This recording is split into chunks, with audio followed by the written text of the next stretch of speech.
A paz do Senhor, meus amados irmãos, sou o pastor Marcos André e você está no Clube da Teologia, o nosso canal de estudos da Palavra de Deus. Amém? E também como apoio à Escola Bíblica Dominical. Então vamos aqui a mais uma lição da nossa Escola Bíblica Dominical, é a lição de número 3 da revista da CPAD. Isso, a revista da CPD, a revista de adultos, e aqui estamos na nossa pré-aula, nossa lição de número 3. Para você, professor, já prepara a tua aula, você que é aluno, já ir afiado aí para a sala de aula aí para aprender a palavra de Deus e também levar suas perguntas, seus questionamentos, amém? E com certeza vai ser muito bom para você. Bom, e essa lição nós vamos tratar em 3 tópicos, né? Como você já conhece, já deve ter visto aí na revista. O tema da lição é o avivamento no Novo Testamento. Esse é o tema da lição, tá? Então vai ter os subtópicos, quer dizer, os tópicos, né? O primeiro é o avivamento nos evangelhos. E nesse tópico aqui, eu vou falar algo interessante para você que gosta de pregar a palavra, você que é jovem aí está preparando aí seus esboços, suas ministrações, que é sobre o Evangelho de Marcos. Então nesse tópico vai falar sobre cada um dos evangelhos e ali no Evangelho de Marcos tem algo bom aí para você que é ministro, pregador da palavra, sobre a crucificação de Jesus.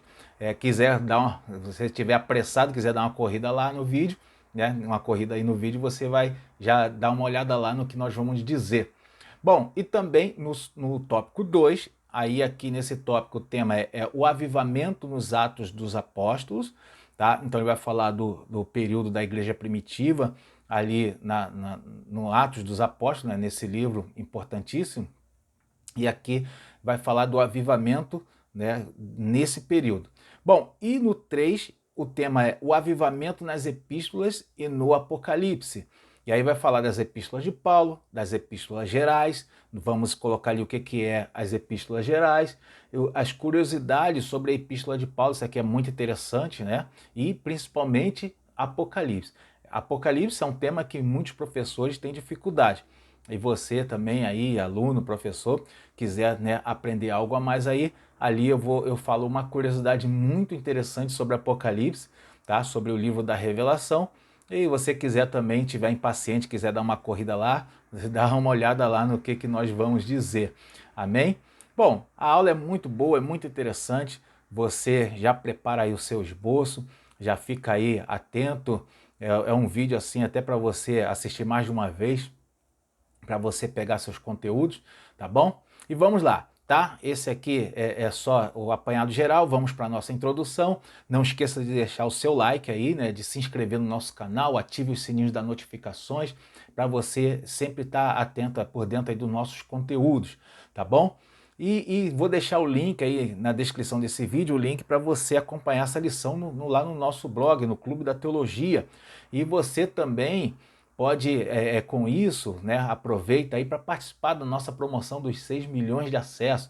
O Clube da Teologia, o nosso blog, está promovendo uma promoção para quando ele atingir 6 milhões de acessos, vamos sortear uma Bíblia de estudo, a Bíblia King James, tá? Muito interessante, dar essa promoção, se inscreve lá no nosso canal, deixa o seu like, mande para mim a foto lá você vê como as regras para participar da promoção, tá bom?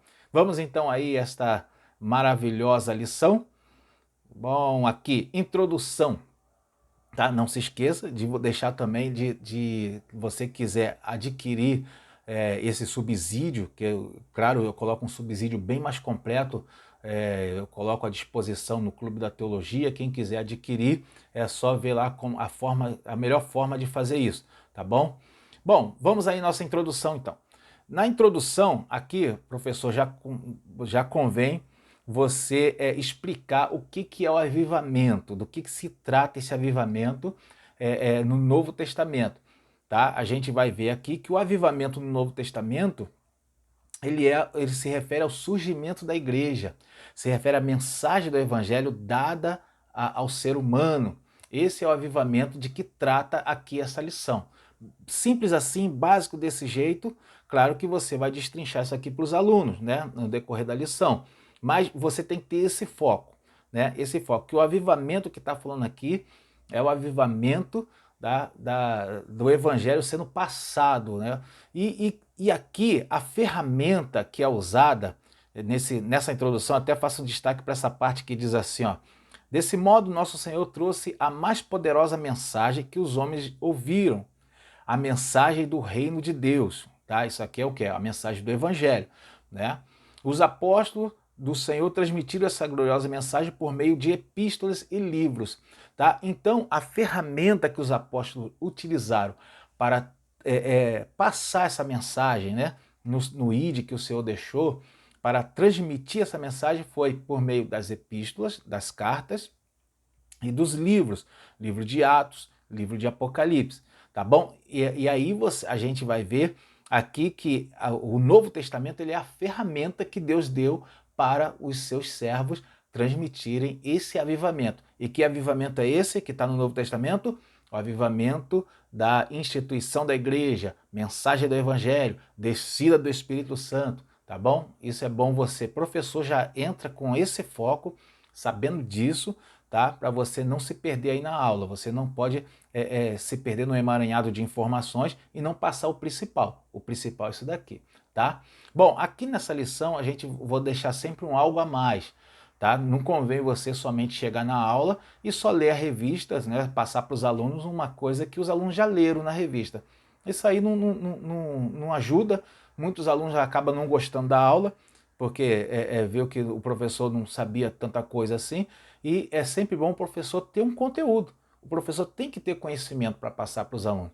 Né? Já é difícil levar os alunos para a sala de aula, né? Na escola bíblica dominical. E aí, se a gente não tiver conteúdo, não adianta, né? Bom, vamos lá o primeiro. Primeiro tópico, o avivamento nos evangelhos. Vamos bater cada um aqui. Então, primeiro, no subtópico 1, o avivamento em João.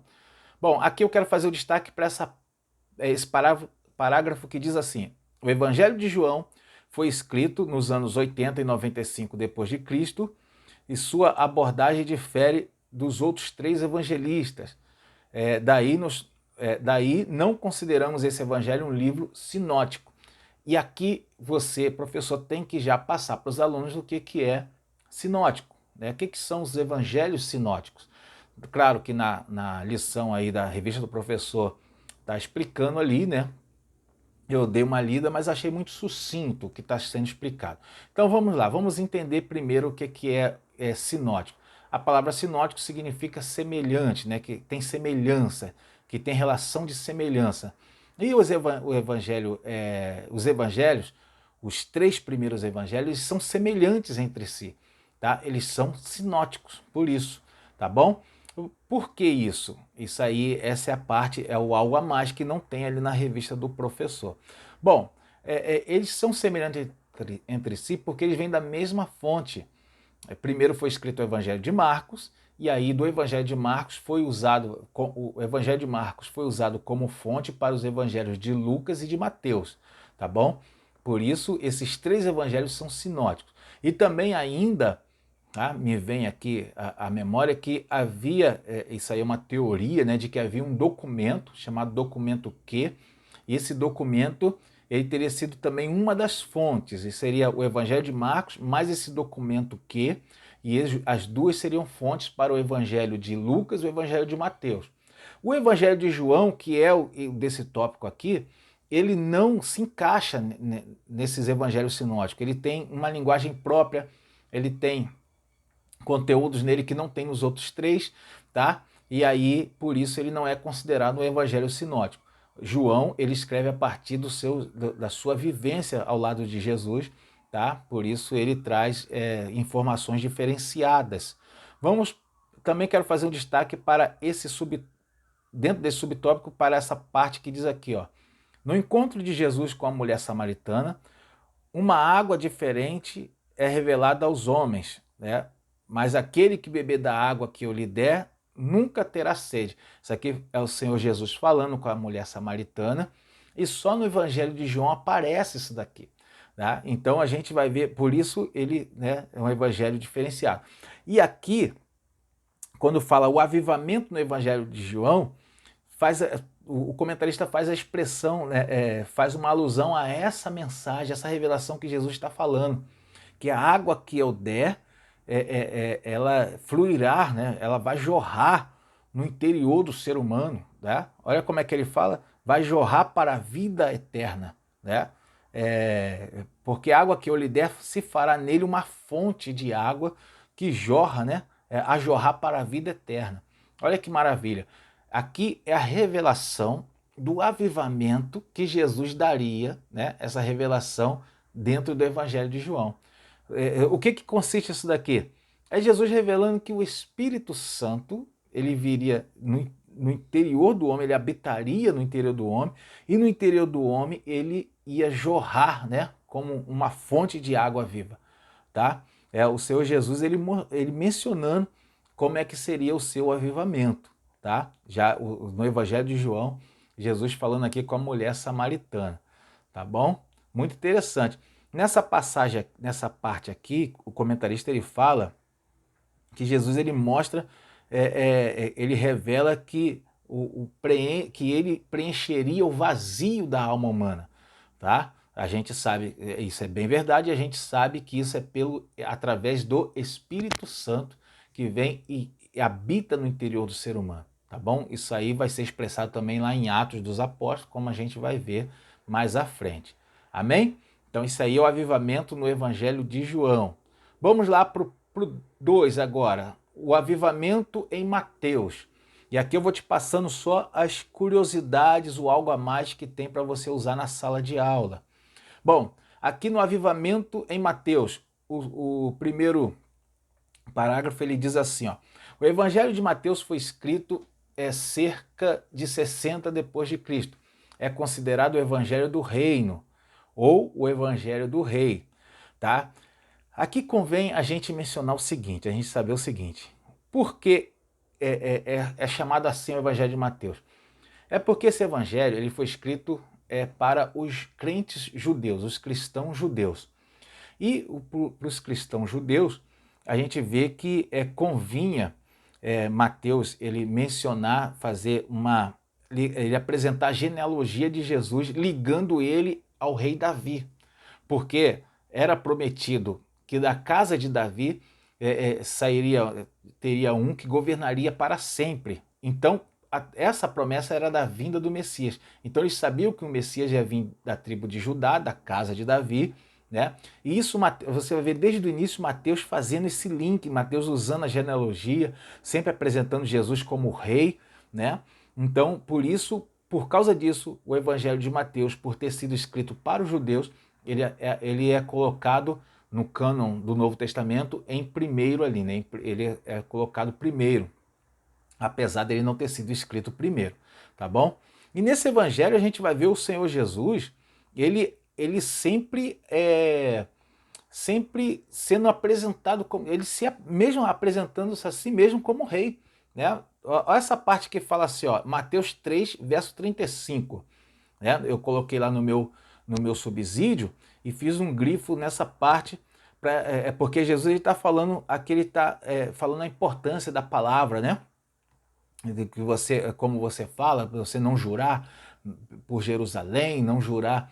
E quando ele fala para não jurar por Jerusalém, ele fala que em Mateus 5,35, ele diz assim, ó, não jurei, ó, nem pela terra, porque é o escabelo dos seus pés, nem por Jerusalém, porque é a cidade do grande rei. Então, ele está mencionando ele mesmo, né? Porque não era para jurar por Jerusalém, porque Jerusalém é a cidade do grande rei, fazendo uma menção dele mesmo, tá? E é assim que o próprio Senhor Jesus se apresenta no Evangelho de Mateus. Que interessante, né? O Evangelho de Mateus ele tem essa característica. O avivamento, então, no Evangelho de Mateus é apresentar o Rei dos Reis. Amém? É esse aí o avivamento. Vamos lá, o avivamento em Marcos agora. E aqui, como eu falei, vou dar aquele subsídio para você que é pregador da palavra, você que gosta de ministrar a palavra, tem um subsídio bom para você aqui, já preparar suas mensagens aí, tá?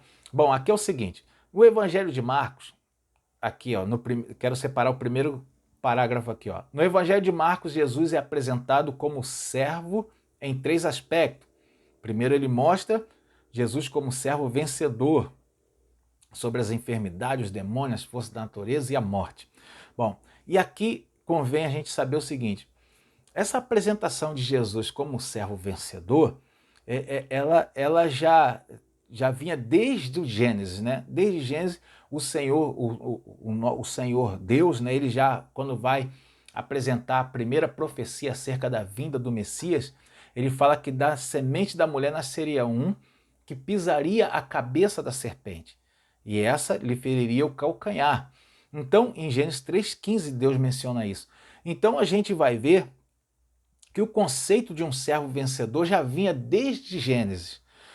Aí, com isso, eles não entenderam a mensagem. Eles achavam que esse servo vencedor seria como um general, né, que viria e destruiria o exército romano e libertaria os judeus dos romanos, tá? Por isso eles se enganaram acerca de Jesus, por causa disso.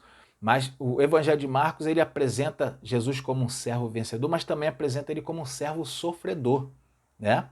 E isso aqui é agora que eu vou te dar aquele subsídio para você que gosta de ministrar a palavra. Na própria mensagem, quando Deus fala sobre Jesus, sobre a semente da mulher, que feriria a cabeça da serpente, que esmagaria a cabeça da serpente, e essa lhe feriria o calcanhar, nessa mensagem Deus já está falando que este servo ele iria sofrer, né? Por quê? Porque ele, mesmo que ele esmagasse a cabeça da serpente, mas a serpente também ia ferir o calcanhar dele. Então vamos entender dessa forma, né? Vamos interpretar dessa forma. Ó, eu coloquei, inclusive, no meu subsídio lá, para quem quiser adquirir, eu coloquei assim, ó, interpretamos assim, ferir a cabeça significa retirar a autoridade. Então, vamos entender o que Deus falou, interpretando. Quando fala que da semente da mulher nasceria um que feriria a cabeça da serpente, ou seja, ele ia tirar a autoridade da serpente. Ou seja, Jesus, quando veio na cruz, entregou-se na cruz por nós, ali ele esmaga, metaforicamente falando, ele esmaga a cabeça da serpente, ele tira a autoridade de Satanás. Satanás agora não tem mais autoridade, né? Inclusive a palavra fala que Jesus pegou a chave da morte e do inferno. Então Satanás não tem autoridade, tá? Bom, toda a autoridade é dada a Cristo. Bom, e quando fala que que a serpente lhe feriria o calcanhar, ou seja, ferir o calcanhar, metaforicamente, significa retirar a locomoção dele, né? Jesus foi preso na cruz, não porque ele não teve poder, né, sobre Satanás, não por isso, ele deixou-se prender, tá? Porque era necessário para cumprir a obra, né, de salvação do ser humano. Então, Jesus ele foi ferido também. Fala que foi ferido o calcanhar, tá? Então a gente vê aqui, né, aquele, como eu falei, o subsídio aí de pregador. Claro que eu não vou te dar uma pregação inteira sobre isso. Você elabora aí sua pregação como você melhor entender. Mas a interpretação aqui dessa passagem de Gênesis 3,15 fala que Jesus ele esmagaria a cabeça da serpente, retira a autoridade de Satanás. E Satanás ia ferir os pés dele, né? Ou seja, tirar a locomoção dele, prenderia ele, né? Foi o que aconteceu, tá? Quando fala de ferir o calcanhar, é um ferimento temporário, mas ferir a cabeça é permanente, a cabeça é mortal. Então, Jesus feriu permanentemente Satanás e Satanás feriu Jesus temporariamente, tá? Muito interessante, dá vontade até de dar um glória aqui, de pregar já essa palavra, né? Já viu o professor quando que se empolga dando aula dominical, quando você vê o professor tá pregando, e a classe tem classe que vai junto, né? Dá glória e tudo. Vamos lá então aqui no próximo subtópico, é o avivamento em Lucas. Aqui tem uma curiosidade também para você. Vamos no primeiro parágrafo, diz assim, ó, um destaque aqui. O Evangelho de Lucas, o médico amado, é considerado o Evangelho do Filho do Homem. Pelos estudiosos, nenhum outro evangelista retrata tão bem a humanidade de Jesus. De fato, né? Quando você lê o Evangelho de Lucas, você vê Jesus sendo apresentado como o homem perfeito. Que maravilha, né? Vamos entender melhor isso aí? Bom, Lucas ele escreve para os gregos, né? E os gregos, os cristãos gregos, né? Ele tem uma característica de admirar muitas qualidades humanas. Isso é observado nas artes, né? Você vê as artes gregas, elas retratam sempre as formas humanas, tá? Então os gregos, eles admiravam muito as características humanas. E aí quando Lucas escreve para os gregos, ele tem esse cuidado, né? Muito interessante isso daqui, né? Eu fico pensando se foi o próprio Lucas que teve essa ideia, né? Essa técnica literária de fazer isso. Mas eu entendo que foi o Espírito Santo. Então Lucas, ele vai passar apresentando Jesus como o homem perfeito. E apresentando o Senhor Jesus como um homem perfeito, ele fala muito bem ali para os gregos, né? A qual ele chama ali, ele tem um destinatário, Teófilo, né? Tanto Lucas como o livro de Atos, ele vai passar para essa pessoa, né? Essa pessoa. Amém? Então, vemos aqui que Jesus é passado como o homem perfeito, e sendo passado como o homem perfeito, nos mostra, né, salienta a propriedade de Jesus em entender as nossas dores, né? Entender as nossas dificuldades, tá? Então, o avivamento no Evangelho de Lucas é a transmissão, a apresentação de Jesus Cristo como o homem perfeito, aquele que entende as nossas dores, as nossas dificuldades, né? E uma outra curiosidade, isso aí não coloquei nem no esboço, né? Uma falha minha, uma outra peculiaridade aí é que Lucas, ele era o médico, né? Então ele é o único que apresenta a hematidrose, se eu não me engano o nome é esse, é hematidrose, que era o fato de Jesus ter suado sangue, né? Lucas, só ele apresenta, provavelmente porque ele entendia do que estava acontecendo ali, né? Bom, vamos lá então. O próximo tópico é o avivamento nos Atos dos Apóstolos, e aqui vamos falar do livro de Atos. Bom, o primeiro subtópico é o avivamento na igreja primitiva, porque Atos ele trata da igreja primitiva, né?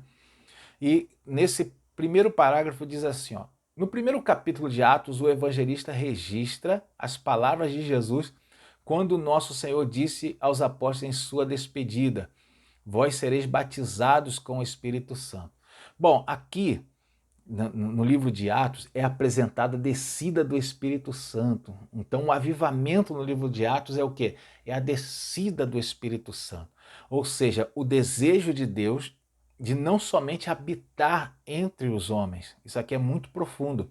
É o desejo de Deus de habitar no interior do ser humano. Olha que coisa linda, né? O desejo do Senhor de habitar no interior do ser humano. Isso é apresentado no livro de Atos. Quer ver uma curiosidade? Preste atenção. No livro de Atos, eu coloquei isso no meu subsídio, eu dou uma explicação sobre isso lá. No livro de Atos é apresentado duas vezes, é falado duas vezes que o Senhor não habita em templos feitos por mãos humanas. Por que será? Né? Exatamente porque Deus, ele quer habitar num templo que ele mesmo fez, tá? Que somos nós somos templo do Espírito Santo. Amém? Tá bom? Isso aí no livro de Atos aparece isso, é apresentado isso. No 2 aqui, acho que eu vou pular esse daqui, porque fala da descida do Espírito Santo. Deixo para você que quiser adquirir o nosso subsídio lá no blog Clube da Teologia. Verifica lá, é bem baratinho, R$ 2 o subsídio. Você pode adquirir lá e ter algum conteúdo a mais também para nossa aula dominical. Vamos aqui no 3 agora, o avivamento nas epístolas e no Apocalipse. Aqui tem umas curiosidades muito legais para você. Primeiro aí, no primeiro subtópico, nas epístolas paulinas. Então, o avivamento passado nas epístolas paulinas. Bom, as epístolas paulinas, as epístolas que Paulo escreveu, né? Aqui, no primeiro parágrafo diz assim, ó: após a sua dramática conversão, o apóstolo Paulo passou por uma radical transformação de vida. De perseguidor, Deus o transformou em pregador. Amém? Uma curiosidade sobre isso aqui é o porquê. Por que será que Deus fez isso? É interessante, você já apresenta a pergunta para a classe, né? Pergunte aí para os seus alunos, por quê? Por que Deus escolheu Paulo? Né? Por que será? Aqui, depois de ouvir algumas respostas, você pode até responder, né? Aqui é o seguinte, ó, Paulo, né? Ele era um doutor das Escrituras. Paulo ele é hábil nas palavras, né? Ele era um homem letrado, ele quando eu falo hábil nas palavras, ele falava pelo menos 4 idiomas, para você ter uma noção, né, do apóstolo Paulo, quem ele era. E ele tinha conhecimento da filosofia grega da filosofia grega e da filosofia cristã, não cristã, né, da filosofia do Antigo Testamento. Então ele tinha conhecimento disso daí. Outra coisa também, Paulo ele era um perseverante, ele era um fervoroso seguidor da lei. E isso aí, ou seja, ele fazia as coisas erradas que ele fazia, perseguia os cristãos, mas porque ele acreditava piamente que ele estava servindo a Deus fazendo isso. Ele não fazia, ele não era mais um fariseu sepulcro caiado, hipócrita, ele não era mais um hipócrita, ele era convicto de que a obra de Deus era perseguir os inimigos do Senhor. Ele via como a igreja inimiga do Senhor. E aí, por isso, ele perseguia os cristãos. Aí você vai entender por que ele foi escolhido por Deus, tá? Uma coisa interessante que eu coloco aqui também, tá? No segundo parágrafo ó, não por acaso, ó, o que diz? Ó, não por acaso ele escreveu 13 cartas entre igrejas e pessoas, tá? Ele escreve carta para as igrejas, carta para pessoas, carta para Filemão, né? Você vê ali, carta para Timóteo, para Tito e para as igrejas. Então você vai ver que o apóstolo Paulo ele escreve essas cartas e isso aí vira a base do evangelho, né? O evangelho foi o seguinte: os evangelhos de Lucas, Marcos, João, todos esses evangelhos foram escritos depois das cartas de Paulo, ou seja, depois que Paulo já tinha dimensionado a doutrina, Paulo já tinha dado a doutrina cristã ali. Então os apóstolos, os evangelistas, né, escrevem os evangelhos, tá? Então você vai ver que Paulo ele é o responsável, o principal responsável por passar a doutrina, né? O apóstolo Paulo. E Pedro também, né? Obviamente. Tá? Então a gente vai ver aqui, e João também, não posso esquecer. A gente vai ver aqui que por causa disso aí, né, Paulo ele vai ser chamado por Deus. Né? Alguns estudiosos afirmam, tá, que Paulo foi o que melhor entendeu, né, foi o apóstolo que melhor entendeu o significado do evangelho. Alguns afirmam isso. E eu já ouvi também outros estudiosos, eu vi isso numa entrevista, não, num debate, eu vi isso aí, achei interessante também, que se Deus fosse usar só aqueles 11 apóstolos, o evangelho ia ter muita dificuldade. Que quando Deus chama o apóstolo Paulo, é porque com aquele grupo ia ficar difícil e com o apóstolo Paulo ficou bem mais fácil. Claro que sabemos que não há impossível para Deus, mas Deus achou por bem chamar o apóstolo Paulo. A gente vai ver o apóstolo Paulo fazendo uma obra missionária, chama Barnabé, Silas, Lucas, né? E Epafrodito, e ali pega aquele povo todo e começa uma obra missionária, depois separa de Barnabé, aí agora já são 2 obras missionárias, depois chama ali Apolo também, agora já tem 3 obras missionárias, e a gente vai ver que a obra missionária cresce de um jeito, mas quem foi o pivô, quem foi a base? O apóstolo Paulo, né? Bom, chega de falar do apóstolo Paulo, essas aí são as epístolas paulinas, né? Nas epístolas paulinas, então, o avivamento é apresentado na forma da transmissão da doutrina, tá? Vamos no próximo aí, no 2, nas epístolas gerais, ou também chamada de epístolas universais. Bom, aqui quero fazer um destaque para essa parte aqui que diz assim, ó, nas epístolas universais apresentam 8 documentos. As epístolas universais apresentam 8 documentos, 8 cartas, né? Aparentemente sem perspectivas avivalistas. Elas revelam princípios que dão suporte à verdadeira vida cristã. Né? Então elas tratam de ética, elas tratam as epístolas gerais. Que epístolas são estas?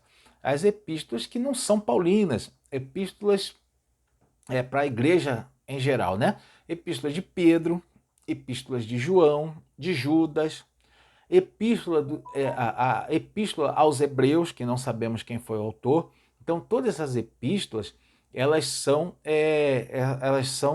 consideradas epístolas universais. E essas epístolas não são chamadas de avivalistas. E aqui o interessante é você pode até perguntar para a classe, né? Para fazer eles interagir, por que elas não são avivalistas? Ou o que significa, o que o comentarista quis dizer quando ele fala avivalista? O que seria uma epístola avivalista? Tá? Bom, e aqui já vou deixar para você a resposta. Epístola avivalista se refere àquelas epístolas de Paulo, ou seja, a epístola para animar a igreja na obra evangelística, tá bom? Por isso as epístolas de Paulo são chamadas de avivalistas. Elas animam, você quando lê as epístolas de Paulo, vê ele sempre animando a igreja, né, a fazer a obra, tá? E aqui as epístolas gerais já não é assim, elas ensinam mais conduta cristã, né? As epístolas gerais elas ensinam mais conduta cristã. Então, qual é o avivamento nas epístolas gerais? O avivamento do ensino da conduta cristã, tá bom? Ética cristã, tudo isso é ensinado nas epístolas de Pedro, epístola de João, né? Amém? Vamos lá então no 3, já caminhando aí para o nosso final, e aqui é talvez a parte mais interessante, né? Que é o avivamento, né? No livro de Apocalipse. Amém? Bom, no livro de Apocalipse, né, quero separar essa primeira parte, destacar a primeira parte que diz assim, ó, o último livro da Bíblia, aqui está 90, 96 depois de Cristo, traz revelações singulares a respeito dos fins dos tempos. Bom, aqui é o seguinte, livro de Apocalipse é o livro da revelação, a palavra Apocalipse significa revelação, tá? Aí convém ensinar o seguinte, que não é só a revelação das últimas coisas, como geralmente se fala. Além da revelação das últimas coisas, o livro de Apocalipse ele traz a grande revelação. Qual é a grande revelação? É a revelação de Deus à humanidade. Essa é a grande revelação que o livro de Apocalipse nos traz, tá bom? Bom, e como a gente vai ver isso? Aqui nesse ensino, o comentarista colocou alguns temas de Apocalipse, ó, revelação do Cristo glorificado, a revelação das coisas passadas, revelação das coisas em relação à igreja, em relação às nações, arrebatamento da igreja, tribunal de Cristo, tudo isso são temas de Apocalipse, né? Aí, aqui é o seguinte, dentro desses temas de Apocalipse, eu acho muito interessante passar para os alunos os dois maiores temas de Apocalipse, dentro desse contexto de revelação. Porque o livro de Apocalipse é o livro da revelação, não somente das últimas coisas, mas também a revelação de Deus à humanidade, e a gente vai ver Deus mostrando isso o tempo todo em Apocalipse. Primeiro, ele se revela à sua igreja. Aonde a gente vê isso? Nessa daqui, ó, na revelação do Cristo glorificado. João, na ilha de Patmos, ele vê o Senhor Jesus glorificado. Então é a revelação dele glorificado. E quando ele passa a revelação dele glorificado, ele transmite carta às igrejas, ou seja, ele se revela às igrejas, tá? Então a revelação do nosso Senhor, primeiro ele é para as igrejas, tá? Então a revelação do Cristo glorificado e também a revelação da vinda em glória de Jesus. Essas são as duas principais revelações da Apocalipse. Revelação do Cristo glorificado e revelação da sua vinda em glória. Tá? São os dois momentos em que Jesus se mostra, o rei se apresenta para a humanidade. Primeiro para a igreja e segundo para a humanidade como um todo. Como assim? Primeiro para a igreja, aonde ele se mostra para João e João escreve carta às igrejas. E até hoje é assim, primeiro Jesus se mostra para a igreja, né? E para a humanidade, quando na sua vinda em glória. Apocalipse capítulo 1, versículo 7 fala que todo olho verá, tá bom? Na sua vinda em glória, o Senhor Jesus se revelará a toda a humanidade, tá? Aqui na lição fala que ele vem no final da grande tribulação, e para pôr fim à grande tribulação, mas só que eu quero dar aqui algo a mais para você, né? Ele não só põe fim à grande tribulação, quando ele vem na sua vinda e glória, no final da grande tribulação. Ele põe fim ao ateísmo, ele põe fim à injustiça, ele põe fim, deixa eu ver se eu escrevi isso aqui, está no meu subsídio, né? Ele põe fim às injustiças, ao ateísmo, ele põe fim ao deboche contra a igreja, né? Ele põe fim a tudo que tudo que é pecado, né? A tentação, ele acaba com tudo. Então, quando ele vem na sua vinda e glória, ele destrona totalmente o império das trevas, tá bom? Aí começa o período milenial, mas essa aí é uma outra aula que não vamos entrar agora. Amém, meus amados irmãos? Tá? Então essa aqui é a nossa aula, né? Concluindo aqui Apocalipse, o avivamento no livro de Apocalipse é a transmissão, né, dos assuntos, a revelação de Jesus Cristo à sua igreja e a toda a humanidade. Amém? Bom, então aí na conclusão, é interessante passar na conclusão que o avivamento no Novo Testamento é a mensagem do Evangelho para a humanidade, a descida do Espírito Santo, a instituição da igreja. Esse é o avivamento expressado no Novo Testamento. Amém? Tá bom? Faça o seu encerramento aí dessa aula, faça o questionário, né?